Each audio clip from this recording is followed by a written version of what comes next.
And those risks, in fact, are going to be something that we'll be talking about now, because we do have Dinesh Somani, founder, Pro IntelliTrade Services, and Kunal Shah, head commodities research at Nirmal Bang, joining us this afternoon. Thank you so much, gentlemen, for taking time out and joining us.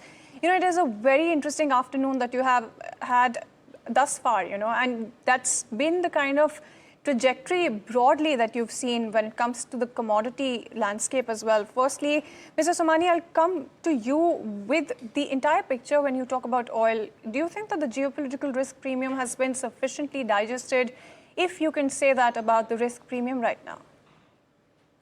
To some extent, we can definitely say, because crude oil prices risen more than 16 to 18% in the last 2 to 3 sessions. If I look at last 10 to 12 sessions, it made a gain of almost close to 26 to 28%. The supply disruption that has came because of the Strait of Hormuz is close to 20-25%, and I think that much prices escalation has already happened.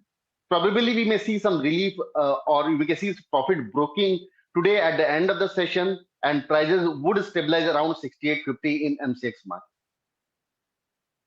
And that's something that you're looking at when you talk about oil prices as well. Mr. Shah, I'll also take the question across to you. I wanted to quickly try and understand what you think is going to be the path going forward. Of course, geopolitical risk premium is something that we've discussed. I wanted to try and understand what you think it's going to be looking like for oil prices in the next 3 months and for the next week. I think for week and 3 months, from both point of view, the major thing to watch out for will be whether any oil fields are getting attacked and getting a supply disruption. So far, we've seen refineries being attacked, not in major oil fields. That is one. And second, what I want to see is when the Strait of Hormuz opens up. Okay, these are the only two things one should keep, because the longer this delay is taking place, the longer the Strait of Hormuz remain closed. I think the price will again go up gradually, because what happens is that right now we have a scenario where a lot of ships are on the way and about to reach their destinations. So we may not feel the shortage. But if this continues for another 10-15 days and the Strait of Hormuz doesn't open, then I think we have a big crisis on our hand, where the prices may abruptly shoot up and test 3-digit very soon. So I think the sooner this Strait of Hormuz gets open, better for the world and vice versa. Absolutely. And Mr. Somani, I wanted to take that point across to you as well, because, when you talk about this particular conflict, just 5 days into the conflict, it's very difficult to try and predict what's going to happen from here on. And given the kind of headlines, it's actually quite unpredictable right now, and volatility is the name of the game right now when it comes to commodities as well.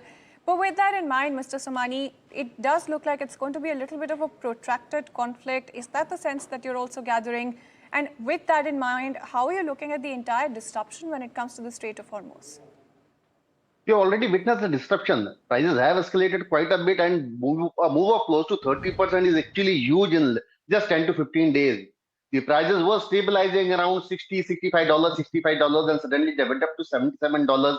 I think the WTI crude would escalate further to $81 or $82. And probably at that point of time, I think the supply destruction would ease out. Probably there may be a possibility as well that the OPEC countries would increase their output as well, and the supply is going to ease. As and when I said that there are statements from US that they are going to make the energy supplies to all over the world. They make sure that the vessels carries that insurance, and probably even the Navy would help to make those vessels free from Strait of Hormuz. So things would come down in next 3 to 5 days, and probably we may see max to max $80 to $82 by that. Absolutely. And Mr. Shah, when you move the focus onto gold as well, and when you take a look at the path forward, when you talk about gold as well, what you're looking at is that, one, there's of course inflationary risks that you have on the back of this entire conflict. Other than that, you do have a bunch of uncertainty that has really entered the conversation right now when it comes to the entire Fed trajectory as well. Is that the sense that you're looking at right now when it comes to both of these factors? I think gold, if you look what has happened ever since this war has started, broken out. So from Monday onwards, we are seeing a constant pressure in gold. So Monday morning, it was up almost by $100. And ever since then, we are seeing gold making new lows. Yesterday, gold prices tested $5,000. And after that, we've seen a sharp rebound taking place. So I believe that what is happening in gold right now is the capitulation. Deleveraging trade is going on, like South of Korea market. If you look what happened today, 12%, 13% down, but that was up by 26% on from the 1st January till day before yesterday.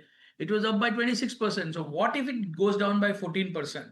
The deleveraging, some people have to book some of their profits wherever they have incurred profits in order to manage their losses. And that is what is happening right now. Even with the gold, people are having a big margin calls in some of the other asset class, and hence gold has been sold off and in this kind of volatility, and they are paying their M2M. So I believe that deleveraging is going on right now, which should prevent any sharp spike in gold futures.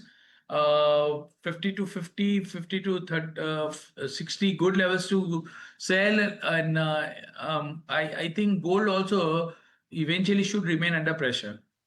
Absolutely. And Mr. Somani, when you're looking at the technical charts when it comes to oil as well, when you're looking at the prompt spread, in fact, you're looking at a differential of about $3. When you look at the difference between the two contracts, essentially, it looks like a little bit of a bullish pattern that you're seeing when it comes to oil prices already. And we're just 5 days into the conflict. What are you looking at when it comes to the entire technical picture when you talk about oil, and how are you looking at it for the next 3 months as well?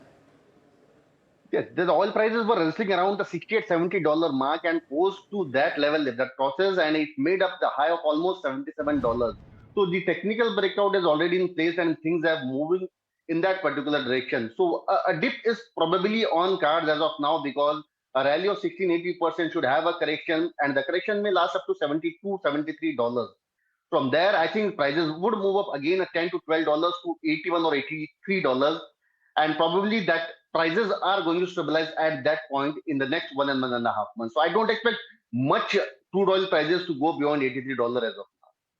Absolutely. And Mr. Shah, I wanted to come to you with that point, get your closing comments as well. When you think about somebody who's already invested in a market like this, there's a bunch of volatility that you're looking at right now.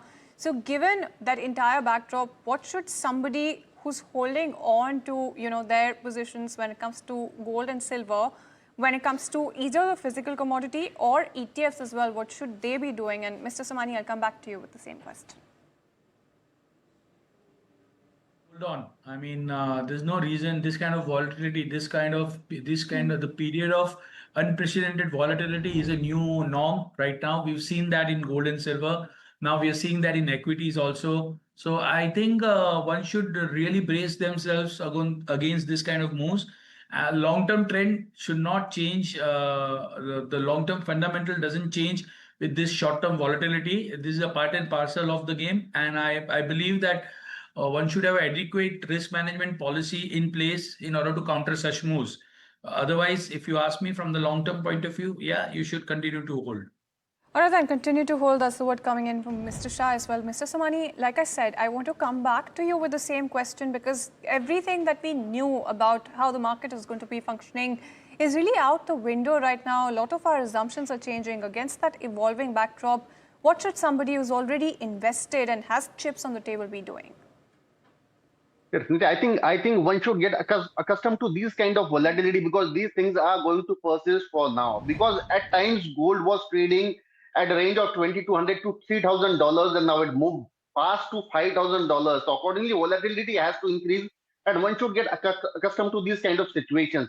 One who is not able to manage this kind of risk reward, I think he should be not part of the game. Probably, I think things are going to stabilize ahead. Prices are going to move up again, because the geopolitical conditions are now going to remain. And if there are more rate cut chances in the US, I think they would definitely support gold and silver prices. So long-term traders should definitely be invested. Short-term intraday players should avoid for time being. That's my suggestion. All right, then. Thank you so much, Mr. Somani, as well as Mr. Shah, for taking time out and joining us this afternoon. So the real verdict coming in here is that if you have an iron stomach, then you should be taking positions and changing things. If not, stay there, hold on to the kind of positions that you have when it comes to the entire commodities complex. But with that in mind, it's time for a very quick break right here on Lunchtime Trades. More news and updates on the other side.